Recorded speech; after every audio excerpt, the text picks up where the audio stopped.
வணக்கம். 78வது சுதந்திர தினத்தை இன்னைக்கு அனுபவிக்கிறோம். ஜியோ பொலிட்டிக்ஸ்ல இன்னைக்கு என்னன்னு கேட்டீங்கன்னா, இந்தியா பண்ணியிருக்க ஒரு விஷயத்த நினைச்சு பார்க்கும்போது என்னன்னு கேட்டீங்கன்னா, எனக்கு ரொம்ப சுவாரஸ்யமா இருக்கு, ரொம்ப சந்தோஷமா இருக்கு. இந்த மாதிரிலாம் இந்தியா பண்ண முடியுமா அப்படின்னு நான் யோசிச்சு பார்க்கல. அந்த விஷயத்த உங்ககிட்ட பகிர்ந்துக்கணும் அப்படிங்கிறத இந்த வீடியோ. என்னன்னு கேட்டீங்கன்னா, முகமது மீசு என்னன்னு கேட்டீங்கன்னா, மால்டீவ்ஸோட ஒரு பிஎம். இவர் என்னன்னு கேட்டீங்கன்னா, இந்தியாவோட கொஞ்ச நாளுக்கு முன்னாடி என்னன்னு கேட்டீங்கன்னா, ஏகப்பட்ட சண்டையை போட்டு இந்தியாவும் இதுவும் ஆக மாட்டேன்னாரு. உடனே என்னாச்சு, நம்ம பிரதமர் கொண்டு போயிட்டு மாலத்தீவில் கொண்டு போயிட்டு ஒரு இடத்துல போய் உட்காந்தாரு. பார்த்தீங்கன்னா அந்த மாலத்தீவுங்கிறது முன்னாடி இருந்தோட இப்போதைக்கு பிச்சுக்கிட்டு போக ஆரம்பிச்சிருச்சு. டூரிசம் அப்படிங்கிறது இதனால மால்டீவ்ஸ் கம்மியாச்சு. அந்த காலத்துக்கட்ட என்ன முகமது மீசு என்ன பண்ணாருன்னு கேட்டீங்கன்னா, சரி சைனா நம்மளுக்கு ஹெல்ப் பண்ணும் அப்படிங்கிறதுனால சைனாவுக்கு நிறைய இது நம்பிட்டு இருந்தாரு. அப்போ இந்த 28 நாடுகள், மால்டீவ்ஸை சேர்ந்து 28 நாடுகள் இருக்குங்க. 28 தீவுகள், சின்ன சின்ன தீவுகள். இந்த தீவுக்குலாம் என்னன்னு கேட்டீங்கன்னா, குடிநீருங்கிறது சின்ன சின்ன தீவுகளா இருக்கனால என்ன கேட்டீங்கன்னா, அங்கே இயற்கையா சாப்பாடு விளைவிக்க முடியுமா அப்படிங்கிறது ஒரு கொஸ்டினா இருக்கும். ஸோ இதனால என்ன கேட்டீங்கன்னா, அந்த சீ வாட்டரை தான் ஃபில்டர் பண்ணி அவங்க குடிப்பாங்க. இதை பண்ணி குடிக்க சொல்லி சைனாட்ட கேட்கும்போது சைனா என்ன பண்ணியிருக்காங்க அப்படின்னு சொல்லி பார்த்தோம்னா, அவங்க அந்த சீ வாட்டரை ஃபில்ட்ரேஷன் பண்ணி அவங்க கிட்ட விற்கிறாங்க. விற்கும் போது என்னன்னு கேட்டீங்கன்னா, அந்த காஸ்ட் ஆஃப் லிவிங் இருக்கு பார்த்தீங்கன்னா, அது என்னன்னு கேட்டீங்கன்னா வெரி ஹை. இந்த காஸ்ட் ஆஃப் லிவிங் அப்படின்னு சொல்லி பார்க்கும் மால்டீவ்ஸோட இதில் கால்குலேட் பண்ணும்போது ரொம்ப ஹையாக இருந்திருக்கு. ஸோ என்னாச்சுன்னா, ஃபர்ஸ்ட் என்ன ஆயிருக்கு, ஃபர்ஸ்ட் இந்தியாவோட இவங்க ஒரு நல்ல ரிலேஷன்ஷிப் இல்லை.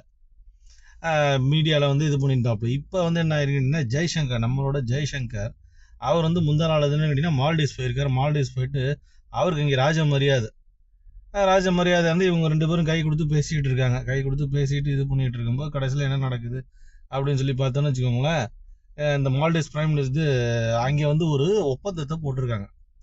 முன்ன என்னன்னு கேட்டிங்கன்னு வச்சுக்கோங்களேன், இந்தியா நிறைய இடத்துல ஒப்பந்தத்தை போடாமல் இலவசமாக, அதாவது என்னென்னா கொரோனா பீரியட் வந்துருக்கும்போது ஏகப்பட்ட ஊசியை இலவசமாக கொடுத்துருக்கு. இது உலகத்தை எந்த நாடுமே பண்ணவே இல்லை.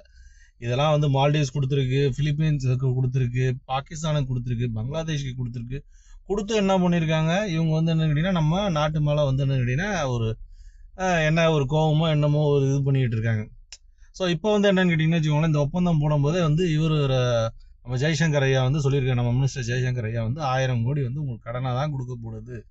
இது சேல்ஸாகவும் இல்லை, சேல்ஸ் இல்லாமல் கடனாக கொடுக்குறாங்களா, இது எப்படிங்கிறது தெரியல. திருப்பி வருமா வராதா அப்படிங்கிறது ஒரு கொஸ்டின். அதில் என்ன பண்ணியிருக்காங்க அப்படின்னு கேட்டிங்கன்னா, இந்த 28 தீவுகள் இருக்கு பாருங்க, இந்த 28 தீவுகளுக்கு வாட்டர் ஃபில்ட்ரேஷன் பண்ணி கொடுக்கறதுக்கு என்னன்னு கேட்டிங்கன்னா, இந்தியாவோட இதை என்னன்னு கேட்டிங்கன்னா, வாட் இஸ் இட், இந்தியாவோட ஸ்ட்ரக்சர் அங்கே உருவாக்கி இந்தியா கட்டி கொடுக்க சொல்லி கேட்டிருக்காங்க. இதுல என்ன இருக்குன்னு கேட்டீங்கன்னா, 28 தீவுகள் அப்படிங்கிறது ஒரு பெரிய விஷயம். இந்த குடிநீர் எல்லா வீட்டுக்கும் தேவை அப்படிங்கன்னா அந்த குடிநீர், இந்த குடிநீர்ல இந்த 28 தீவுகளை ஒர்க் பண்றதுல எல்லாமே ஆர்கனைஸ் பண்ண போறது யார் அப்படின்னா இந்தியன்ஸ் தான் பண்ண போறாங்க. எவ்வளவு பெரிய பெருமையா இருக்கு பாத்தீங்கன்னா, நம்ம கிட்ட கோச்சுக்கிட்டு போயிட்டு என்னன்னு கேட்டீங்கன்னா டாம் டோம்னு இதெல்லாம் பண்ணிட்டு நம்ம இந்தியா வேணாம் அப்படின்னா சொல்லிட்டு இருந்தா இவரு, இன்னைக்கு பாத்தீங்கன்னா இந்தியாவோட உதவி வேணும் அப்படின்னு சொல்லி கேட்கும் போது இந்தியா உதவி பண்ணி கொடுக்கறதுல என்ன ஆகுது, இந்தியாவும் போய் அங்கே நிற்கிது, இந்திய ஆட்களும் போய் அங்கே நிற்கிறாங்க. இதனால வேலை வாய்ப்பு பெரிய லெவலில் வரப்போகுதுன்னு வச்சுக்கோங்க. வேலை வாய்ப்பு ஒரு பெரிய லெவலில் வரப்போகுது. அந்த ஊர் மக்களும் என்னன்னு கேட்டிங்கன்னா நம்ம கிட்ட என்னன்னு கேட்டிங்கன்னா ஒரு நல்ல ஒரு ரிலேஷன்ஷிப்ல மெயின்டைன் பண்ணிட்டு இருப்பாங்க. இது ஸ்ரீலங்காவில் என்னாச்சு, ஸ்ரீலங்காவில் ஒரு போர்ட் எடுக்கிறேன்னு சொல்லி சைனா எடுத்தாங்க. அதுக்கப்புறம் ஏகப்பட்ட போர்ட் இந்தியா எடுத்தாங்க. இதனால் நான் சைனா எடுக்கிறத பற்றி நான் என்னன்னு கேட்டிங்கன்னா தப்பாலாம் சொல்ல மாட்டேன். இதில் ஒரு பிஸ்னஸ், சைனாவும் எடுக்கட்டும் இந்தியாவும் எடுக்கட்டும், அவங்க அவங்களோட வேலையை பார்த்துட்டு போயிட்டு இருக்க போகிறாங்க. இது என்ன, இது நம்மளுக்கு என்ன ஒரு விஷயம் கேட்டிங்கன்னா, சுற்றி இருக்க நம்ம இந்தியாவை சுற்றி இருக்க எல்லா நகரத்தையும் நம்ம கொஞ்சம் இன்வெஸ்ட்மெண்ட் போட்டு நம்ம சிறு சிறு இன்வெஸ்ட்மெண்ட், அதாவது அப்படின்னு கேட்டிங்கன்னா இந்த விக்ரம் படத்தில் 1200 கோடி வந்துச்சு பாருங்க, அந்த மாதிரி இன்வெஸ்ட்மெண்ட்லாம் போட்டு நம்ம நம்மளோட நாட்டோட சேஃப்டிக்கு அப்படின்னு சொல்லி பார்த்தோம்னா இவங்களாம் நிச்சயம் ஃபியூச்சரில் ஒரு கை கொடுக்குற மாதிரி ஒரு சுச்சுவேஷன் என்னன்னு கேட்டிங்கன்னா இந்த பிரதமர் மோடி ஐயா உருவாக்கி வச்சிருக்காரோ அப்படிங்கிறது என்னோட தனிப்பட்ட ஃபீலிங். உங்களோட கருத்து என்ன அப்படிங்கிறத கீழே இருக்க கமெண்ட் செக்ஷன் பாக்ஸில் கமெண்ட் பண்ணுங்க. நன்றி.